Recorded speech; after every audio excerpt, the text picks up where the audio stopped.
وسلم دائما أبدا على حبيبك خير الخلق كلهم مولاي صل وسلم دائما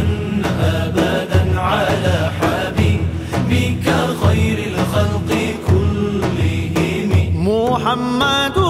سيد الكونين والثقلين. میرے پاکستان کے نامور مشہور و معروف عالم دین جو کہ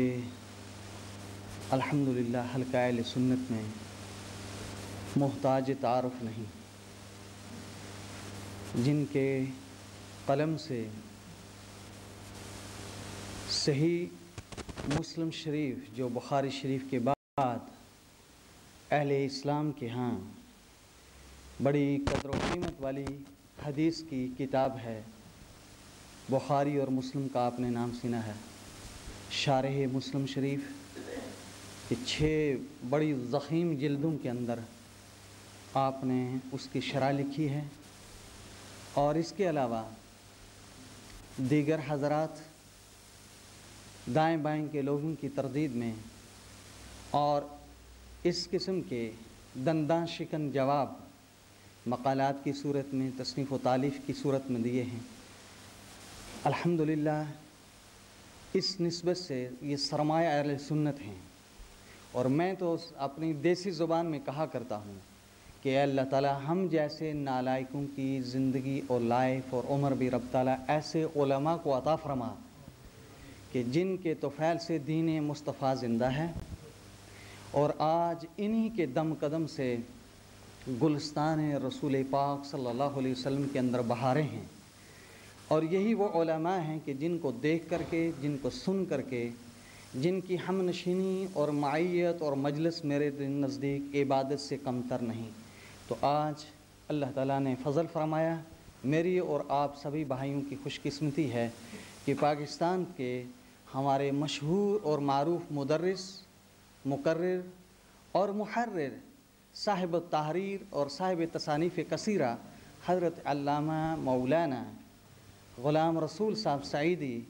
آپ کے سامنے تشریف فرما ہیں، اور میں ان سے گزارش کروں گا کہ آپ سٹیج پر تشریف لائیں اور اپنے مواعظ حسنہ سے ہمیں نوازیں. ورسولہ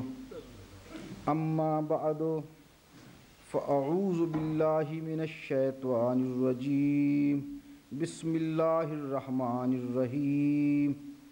لقد من اللہ علی المؤمنین اذ بعث فیہم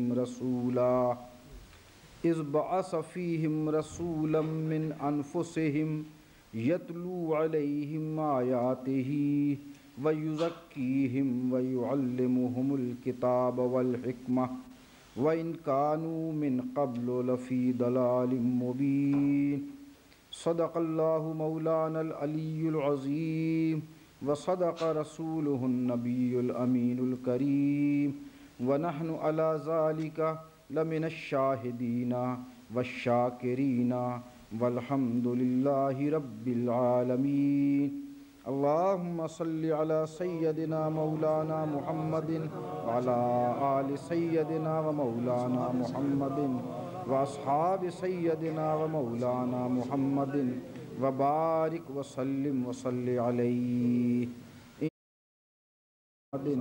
واصحاب سیدنا و مولانا محمد وبارک وسلم وصلی علیہ. الصلاۃ والسلام علیک یا رسول اللہ، الصلاۃ والسلام علیک یا نبی اللہ، الصلاۃ والسلام علیک یا حبیب اللہ. لا الہ الا انت سبحانک انی کنت من الظالمین. حضرت مولانا علامہ فاضل اجل شاہ محمد صاحب نشتر مدد اللہ العالی اور دیگر سامعین محترم، قرآن مجید کی جو آیہ مبارکہ میں نے آپ کے سامنے تلاوت کرنے کا شرف حاصل کیا ہے، اس کا ترجمہ اس طرح ہے: اللہ نے احسان فرمایا مؤمنین کے اوپر، اذ بعث فیہم رسولا، کہ ان میں اللہ نے ایک عظیم الشان رسول مبعوث فرمایا۔ وہ رسول انہی میں سے بھیجا، اس کی شان یہ ہے یتلو علیہم آیاتہ، وہ مومنوں کے اوپر اللہ کی آیات کی تلاوت کرتا ہے، اور یزکیہم، صاف ستھرا مجلہ مزکہ کرتا ہے، اور یعلمہم الکتاب والحکمہ، انہیں کتاب اور حکمت کی تعلیم دیتا ہے۔ وَإِن كَانُوا مِن قَبْلُ لَفِي ضَلَالٍ مُبِينٍ، اور تحقیق اس سے پہلے یہ لوگ کھلی ہوئی گمراہی کے اندر تھے۔ یہ اس آیہ مبارکہ کا ترجمہ ہے۔ دعا فرمائے اللہ تعالیٰ مجھے اس کے ضمن میں وہ باتیں کہنے کی توفیق دے جو حق و ثواب ہوں، اور ان کے ضمن میں جو پیغام مضمر ہے ہمیں اس پر عمل پیرا ہونے کی توفیق عطا فرمائے۔ پہلی بات تو یہ ہے کہ اللہ کا نبی اور رسول کو بھیجنا یہ مسلمانوں کے اوپر بڑا احسان ہے، کیونکہ آپ نے دیکھا ہر دور میں انسان کو اپنے خالق کی تلاش رہی، وہ خالق کی تلاش میں مارا رشتہ داری کا، کنبہ پروری کا لحاظ نہیں کرنا، ہمیشہ اصول کی رعایت کرنا، ہمیشہ قانون کا پاس کرنا۔ اللہ اکبر۔ ایک مرتبہ نبی اکرم صلی اللہ علیہ وسلم کی دائیں جانب ایک اعرابی بیٹھا ہوا تھا، دیہاتی پینڈو، اور بائیں جانب ابو بکر بیٹھے تھے۔ حضور دودھ پی رہے تھے، اب بچا ہوا دودھ دیا چاہتے تھے۔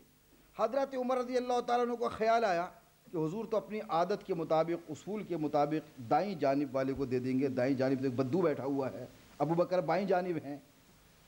تو حضور سے کہا کہ یا رسول اللہ، ابو بکر اشارہ کیا، آپ نے فرمایا الایمن فالایمن، دائیں جانب والی کی رعایت کی جائے گی، ابو بکر کی رعایت نہیں کی جائے گی۔ تو نبی اکرم صلی اللہ علیہ وسلم نے کسی معاملے کے اندر اصول اور قانون کے دامن کو اپنے ہاتھ سے نہیں چھوڑا۔ اللہ اکبر۔ ایک آپ کو واقعہ سنا رہا ہوں کہ حضرت عمر فاروق رضی اللہ تعالیٰ عنہ نے یہ قانون بنا لیا تھا کہ حج کے موقع پر تمام صوبوں کے گورنروں کو آپ جمع کرتے، اور 10 ذی الحجہ کا دن بقرعید کے لیے معین ہے، یہ ہے کہ یہ تعینات شریعہ کہ یکم شوال عید الفطر کے لیے معین ہے، 9 ذی الحجہ حج کے لیے معین ہے، اور 10 ذی الحجہ جو ہے وہ بقرعید کے لیے معین ہے۔ اب جناب یکم شوال سے نہ پہلے عید ہو سکتی ہے، نہ بعد عید ہو سکتی ہے، نہ 9 ذی الحجہ سے پہلے حج ہو سکتا ہے، نہ اس کے بعد حج ہو سکتا ہے۔ اسی طریقے سے یہ جو ہے 10 ذی الحجہ، تو اس سے پہلے بقرعید نہیں ہو سکتی۔ تو مطلب یہ ہوا کہ تعینات شریعہ وہ ہوتی ہیں جو شارع کی طرف سے معین ہو، اس تاریخ سے پہلے بھی وہ کام نہیں ہو سکتا، اس کے بعد بھی وہ کام نہیں ہو سکتا۔ اس طرح اگر کوئی معین کر دے 11 تاریخ کو، 12 تاریخ کو، کسی بھی تاریخ کو معین کر دے اور کہے کہ 11 تاریخ کو تو اصحال ثواب جائز ہے، 12ویں کو جائز نہیں ہے، سمجھ رہی بات؟ تو یہ بدعت ہے، اس کی بدعت ہونے میں کوئی کلام نہیں ہے۔ اگر کوئی کہے کہ 12 تاریخ کو تو جلوس نکالنا ہے، یا 12 تاریخ کو تو آپ کا شان بیان کرنا، میلاد شریف کرنا جائز ہے، 13 کو جائز نہیں ہے، 11 کو جائز نہیں ہے، تو یہ بدعت ہے۔ اور جب اس طرح سے نہیں ہے جی، آپ 11ویں کسی بھی تاریخ کو کر لیتے ہیں، یہ ہے کہ نہیں؟ کہ آپ ایسا تو نہیں سمجھتے کہ 11 تاریخ کو کرنا فرض ہے، اگر 10 کو کر لیا تو ناجائز ہے، یا 12 کو کر لیا تو ناجائز ہے۔ تو جب آپ نے اس کو معین نہیں کیا تو پھر یہ تو تعین عرفی ہے، جیسے کہ آپ کسی جلسہ کرنے کا اعلان کرتے ہیں فلاں تاریخ کو